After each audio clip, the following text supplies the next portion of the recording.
In today's video, we have a lot to cover, including the latest trade talk around the NHL offseason. We're looking at the Montreal Canadiens and some Habs trade rumors. We're looking at the Buffalo Sabres. Could they be facing significant change as another failed season to make the playoffs? Plus the future of Steven Stamkos. If not Tampa, where could he end up if things don't work out for him to stay?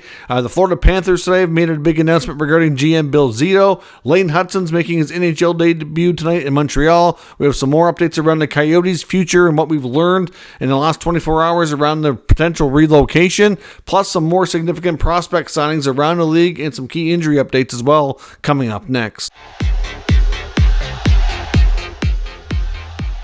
So welcome back to another video here at Top Shelf Hockey. As I mentioned, we have a lot to cover here tonight. Let's kick things off first with the news we got from the Florida Panthers earlier today. The Panthers today have announced that they've extended general manager Bill Zito's contract, and they've added the title of President of Hockey Operations to his title. So he's now the GM and the president, and will be staying there for an extended period of time. Fair to say he's done a really good job. The Panthers have certainly elevated their product on the ice a lot since he's been there. They've done really well to find players that were maybe underperforming elsewhere, just like, finding that under the radar type of star that's been, proven really well. Some good bargain deals that have turned out to be good long-term players. Of course, he orchestrated one of the biggest trades in recent memory, getting Matthew Tkachuk down there.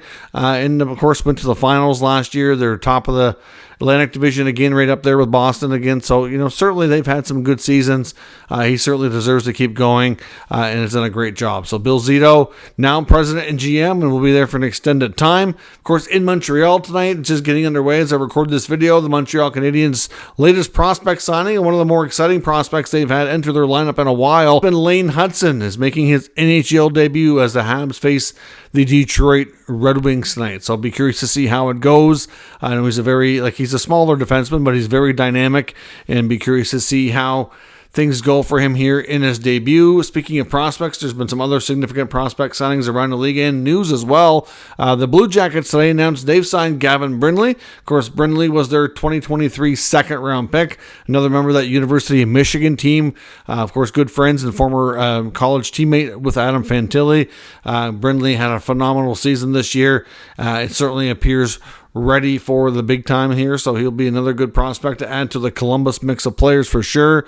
So that's an important one. There was some debate if he was going back to school. I know Columbus is quite happy to have him. I know one of his teammates, and that's Rutger Mcgroarty, the Jets prospect, who was the 2022 first rounder, has actually decided to go back to school, which is that's a small surprise. The word was around the NHL circles was that basically they're debating between the Jets and him and his advisors. Is he going to make the NHL team next year or not? And if the odds are against him on making the NHL team right away or being a full-timer, would it be better for him to stay in college rather than play in the American Hockey League? So I guess they've determined that, getting another year of college hockey and continuing on with his education obviously will be better. I still think there's, some might be nervous about him, trying to become a UFA. I don't think that's really the case. This is just more about what's the best path of development for him. He had a phenomenal year. I'm a little surprised both of his line mates he played with in Michigan now are signing NHL contracts, and certainly left him behind, so to speak, but Mcgroarty will return to school next year. So that much we do know as well. The Flames today have signed Waltteri Ignaciu. He gets a 1-year, 2-way contract, $870,000. The Flyers have also signed defenseman Hunter McDonald as well. He gets a 2-year ELC. He was a 2022 6th-round pick. And the Tampa Bay Lightning today have also signed one of their prospects, another Michigan boy, Dylan Duke. He gets his 3-year ELC. He was a 2021 4th-round pick. So like I said, a lot of Michigan players that have played with Mcgroarty have turned pro. He's going to remain behind and still make another run here, trying to see if he can get national championship and continue developing before he joins the Winnipeg Jets. The Red Wings today also recalled Ville Husso from his conditioning assignment. I'm not really sure that's a positive thing, though. When he went down, I believe it was on Friday, he was injured and couldn't complete. So I'm not sure what's going on over there exactly. I don't know that he's going to be ready to play. I think he was just recalled to kind of deal to injury in Detroit instead of in the American Hockey League. So I don't know what's going on with Ville Husso. I know they're playing Alex Lyon tonight. I'm not sure if they really feel like they can rely on Husso at this point to be healthy. So we'll have to see where that goes with him. Oilers captain Connor McDavid is returning tonight into the lineup after missing a couple of games. We'll be chasing down assist number 100 to see if he can hit that excellent milestone. Just a few days after announcing he was going to be retiring from the NHL at the end of the year, Ducks forward Jacob Silverberg has signed a 2-year deal in Sweden, which is not a huge surprise. When I talked about his retirement, we talked about the fact that he very well might play in Europe, that he may not be completely done with hockey. He's just done in the NHL, and that's exactly what is taking place. He gets a 2-year deal. He'll be heading home to play in Sweden for the Brynäs team. New York Islanders defenseman Noah Dobson remains out of the lineup. Of course, he was hurt a few games ago. Continues to be out. He's day-to-day, so certainly not having him in the lineup for their big game tonight against, I believe they're playing the Devils. That's certainly not going to be good. I mean, he's a very integral part of the back end and the offense. So hopefully the Islanders can secure themselves a playoff spot in his absence. Now, as I mentioned as well, we do have some more updates on the Arizona Coyotes.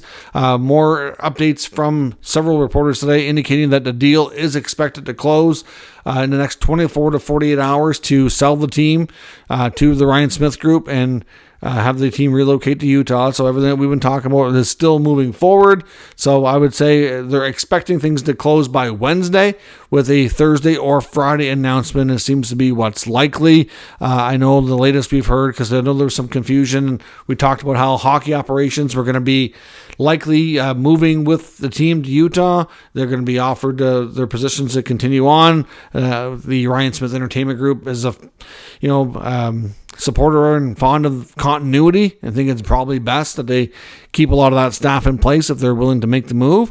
But the business operations team, another story. Now, of course, we did hear that the AHL team, the Tucson Roadrunners, is not expected to be a part of this deal. That is expected to remain under the ownership of Alex Muriel, and he could keep some of the business ops people in place, helping run that team so that there won't be as many job losses. So there could be still some people who will be able to maintain their employment, which is good. But there's been a lot of talk about the team moving from Tucson to Tempe and playing out of Mullet Arena, where they have a lease with the ASU for the Coyotes. But there's some rumblings that could be a problem.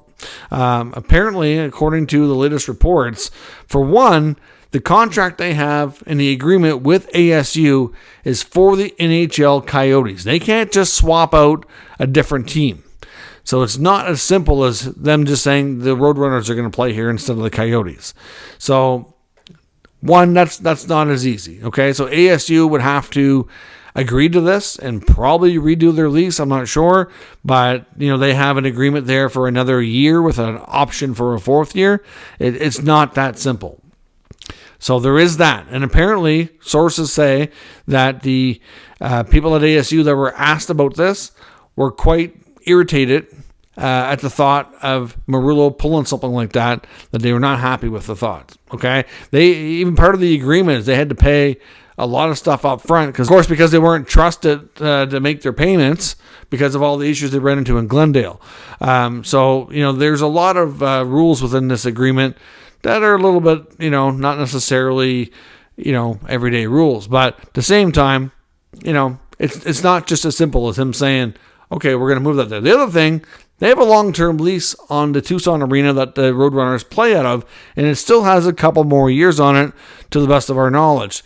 So that could be costly. Now, another thing is all this talk about moving the team to Tempe really just, because we know Murillo and how he does business has really kind of burnt a lot of bridges. And like I said, with Glendale and the Gila River Arena, we know they almost get kicked out of there. And I know some people say they get kicked out for not paying their bills, which technically is not true. But they were severely behind on payments, as well as some local tax payments. And it seems like Murillo, it wasn't necessarily a case of not having the money. It's a case of kind of making them chase him and him kind of trying to negotiate the amount down. It's a business practice that is not, in my opinion, very good. It's rubbed a lot of people the wrong way, but it seems to be a common trend within his world. So this could very well be posturing, if you will, to maybe try to renegotiate the Tucson agreement to get the cost down there or something. I mean, obviously the people of Tucson have supported that team very well.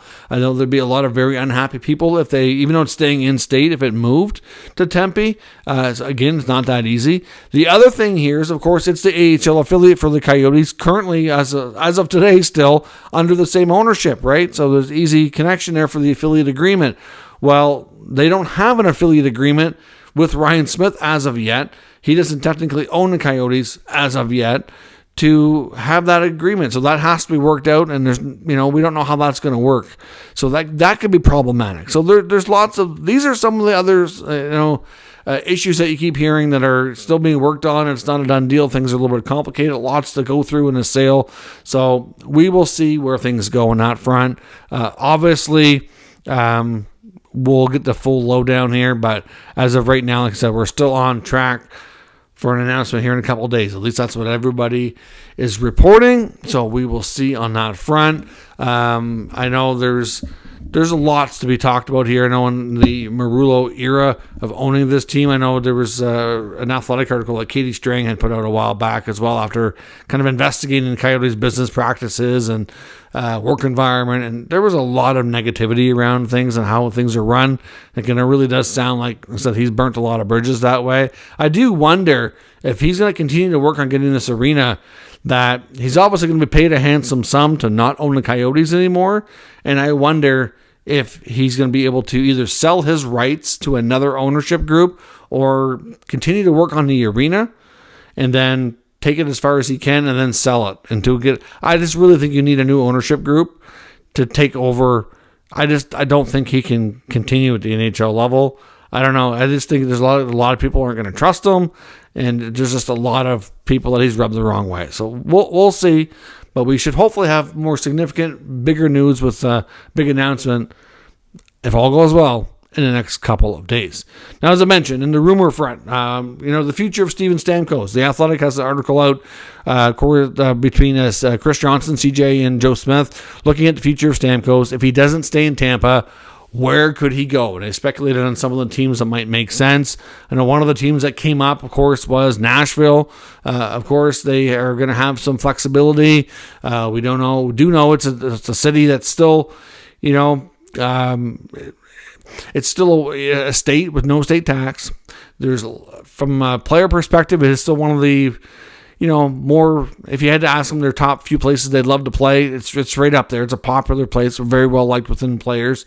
Obviously they've got a pretty good team. They're going to be looking for, probably seeing if they can take what they've built on this year and get better.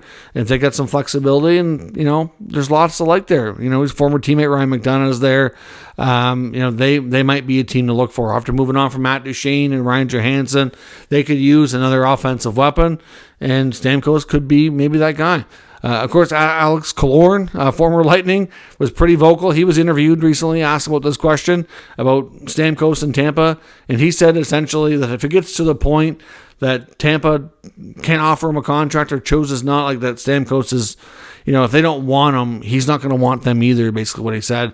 And he said if he hits the market, he's going to campaign heavily for his bosses in Anaheim to sign him. Now, of course, would Stamkos go to the Ducks? I mean, he's used to living in Florida, Tampa, from a climate, warm weather perspective, lots of similarities that way. Taxes are completely different, mind you. Lots of young talent there. I mean, lots of talented players he could play with, but they're a ways away from contending. I'm not sure how important that is to Stamkos. So maybe, I guess. There's lots of speculation, like I said before, that the Coyotes moving to Utah are going to be aggressive in wanting to spend money and bring in some talent to, obviously not only sell tickets, but really promote the game. And Stamkos would be a great option in that regard. They're going to have lots of flexibility, and they built up lots of young talent too that are going to be going there. So clearly there's going to be options. But, at the end of the day, we don't have reason to believe he's definitely leaving Tampa. I think the preference is to stay, but they do have a very tight, complicated salary cap situation, and they only have a limited amount of money they can give him. And if he doesn't, or they're going to have to clear space for him, how far will they go to make themselves more flexible to keep him? That's the big question. So we'll see where that goes. Buffalo, there's rumblings from NHL reporters. Not a lot of details out there yet. I just kind of come across this here in the past couple of hours, but that, and I think the intel is just not firmed up enough to kind of spill more on what they think is going to happen. But could be significant changes in Buffalo, and to me, it makes sense. Another season without playoffs. They didn't really build on last year. They kind of seen this like Ottawa. They were supposed to take a step forward, and they kind of got stagnant and almost took a small step back. Now, of course, Sabres are a little bit ahead of the Senators, but encountered a lot of the growing pains, you could say, as well. So there's a lot of debate. Do they need a new coach? I know that coaching change could be very much on the table. A lot of fans have been clamoring for a change in that regard, not really loving the Don Granato treatment anymore. I mean, when he was first brought in, he was very well liked, did a good job, and he has made some good positive impacts. I think that's fair to say for sure. But is he the right guy to take him to the next level? Just like the Sens had with DJ Smith. Like, he made a lot of good developments. It's not like everything was negative around DJ Smith. But to help them go to the next level, he wasn't that right guy. It's just that simple. So that's part of it. We saw them trade Casey Middleset at the deadline. They did get themselves another young defenseman in Bo Byram. So they have a pretty good blue line. There's some talk about, I seen one article from a Buffalo reporter the other day saying, will Rasmus Dahlin be offered a captaincy because they traded Kyle Okposo? He's one of the more logical choices of who would be a good fit to wear the C. But then the question begs is, does he want that? And that was the whole article is, how's he feeling about everything? You could I know there's been a lot of talk about Brady Tkachuk, and I don't want to spread this over to the Sabres. Same idea. You can only take so much losing, where eventually it's like, all right, maybe you need a change, and you feel like you might be part of the problem, or what is it? We've already seen this in Buffalo, where they had a good group of young players that just weren't elevating. And look, we saw Jack Eichel leave. We saw Sam Reinhart leave. Middlestad's gone now. All that group from, that 2015 to 2017-18 era. There's not much there now, right? Because a lot of those top players have elevated and ended up getting shipped out because it wasn't working. So we'll see. I don't know what extent here we could see with the Sabres. Does it make sense that there could be something significant? For sure, they do have some young pieces that I wouldn't be shocked if they moved. I mean, I know Peyton Krebs, one that comes to mind. They've got some more talent on the way. They're going to want to find room for. Matt Savoy's coming. Zach Benson had a pretty good year this year. And there's more too. And, a lot of the young talent they have graduated to the NHL, but they can't all have jobs. They're going to mix in some veterans. So we'll see, but don't expect, don't be surprised, I should say, if you'd see and hear significant changes shortly after the season ends with many teams, including Buffalo. And in Montreal, there's a lot of talk of Montreal media. I saw a Montreal Gazette piece, Stu Cowan, talking about, could they trade Mike Matheson? I've seen a lot of talk. It's been a hot topic as of late. And looking at it, it's kind of confusing as to why. But the only thing I can come up with, the main thing is do you sell high? This guy has been phenomenal for them this year. Yes, it's a down season. Still a long ways from getting back to the playoffs. Do they have a lot of work to do to become a playoff team and a contender? Yes, they do. But he's a good veteran. You need some veterans around. And to me, you have some forward veterans that you probably would like to move on from. You can't get rid of all the vets. But, could they move on from Gallagher? Well, that's going to be tough to do. They'd probably like to. Josh Anderson, Armia. But then you got couple of guys on the back end like Savard and Matheson. And Matheson's had a career year, and by a lot. He's got over 50 assists, over 60 points. He's a phenomenal skater. He's a great person off the ice that is well liked by his teammates, good in the community. He knows Kent Hughes well, which is why Kent Hughes was quite happy to make that trade and bring him to Montreal. Played his college hockey at Boston College, and of course, from the area as well. So, Kent Hughes knew a lot about Matheson and said, when you get a chance to get a guy like him with his, he really praised his character a lot, and he seems to be great in that regard. Great help for Suzuki in the leadership category. So, I guess you could consider selling high, but if you look at their decor, besides Savard and Matheson, they've moved on from pretty well a lot of the veterans, Chris Weidman's not going to be back, but then besides him, you got Gooley, you got Struble, Kovacevic, you got Jackeye, Harris, Barron, Lane Hutson's making his debut tonight. And then you still got like Reinbacher and Mailloux, who are expected to be NHL talented guys. Reinbacher's a real high pick. There's not room for all of them. Are you moving Matheson and going with 5 to 6 really young D next year? Or are you going to go with, keep Savard and Matheson around, and having 4 young D is still a lot? I mean, I don't know. I mean, if you move Matheson, you're probably going to want to bring in somebody else to be that player, right? I mean, I can see in a couple of years that he'll be overtaken by some of these, if everything works out with their development, that is. Like, could Lane Hutson be a top pair defenseman? Well, he projects to be. Reinbacher could be a top pair defenseman. He projects to be. You've got Jack-Eye, you've got Harris, you got Struble, you got Gooley. A lot of those guys are, some of them are second pair D.